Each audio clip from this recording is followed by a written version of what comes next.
Today I wanted to talk to you about one of those infamous passion projects that I'm really struggling with. First, some background.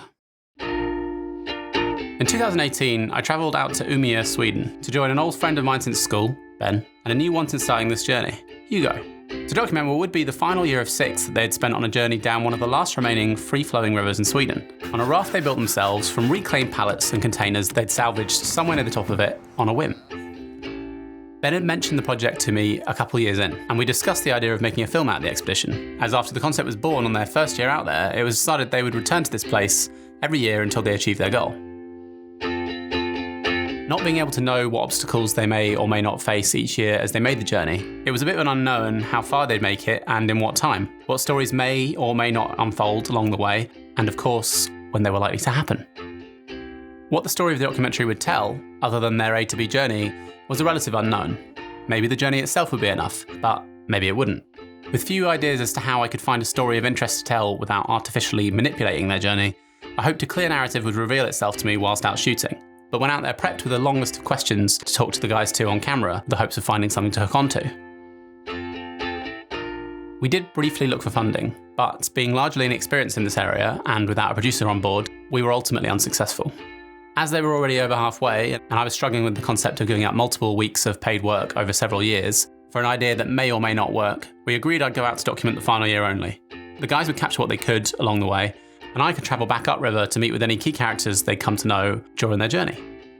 Ben and Hugo kindly agreed to cover my travel expenses. I sorted out kit and would handle the edit myself in my free time when back in the motherland. Because of work commitments, I ended up joining them for the final 10 days of the trip. Having not captured anything like this before, working and sleeping in the same environment, there were definitely things I didn't consider up front that I should have. A zoom lens would have been a big one.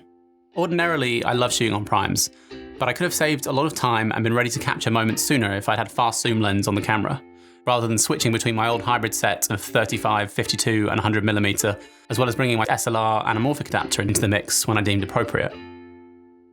I wanted the dock to feel premium as far as docks go.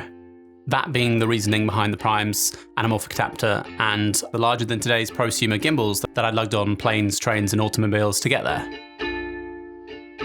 Contrasting with this though, my plan was to shoot on a mixture of formats as there was already such a variation of picture and sound quality from the previous year's material, and I thought that by leaning into the mixed media it would help the piece feel more cohesive throughout.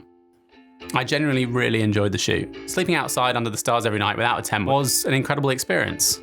Lugging kit back and forth to a rental car I had parked somewhere up by the nearest spot on the road I could find to the river was less so. So I found time over weekends and on days off over the course of the next year to cut a first draft together. I've had varying levels of feedback from friends, family, Ben and Hugo. What they like, what they don't, some general bits, some specifics. I've tweaked, altered, honed and tightened.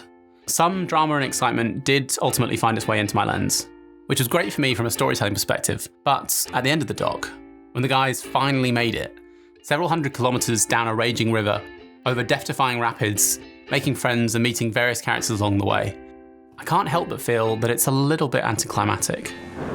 What I was expecting, I'm not sure. I know this can be saved in the edit, I'm just still not sure how. We talked about bringing other editors on board, but we still haven't managed to find any funding and just can't afford the cost of a decent narrative editor for the time it would take them. There's also the issue of the grade, but I think I'm just going to have to suck that one up and do a semi-okay but not amazing job myself. I had a shower thought the other day that I should switch up the perspective and bring a narrator into the mix. However, I'd initially really wanted to avoid this as it's anything but uncommon in adventure films. I really just don't know. I haven't touched the project for well over 18 months now. I'd love to do it justice and try our best to get it entered into some film festivals, but part of me just wants rid of it.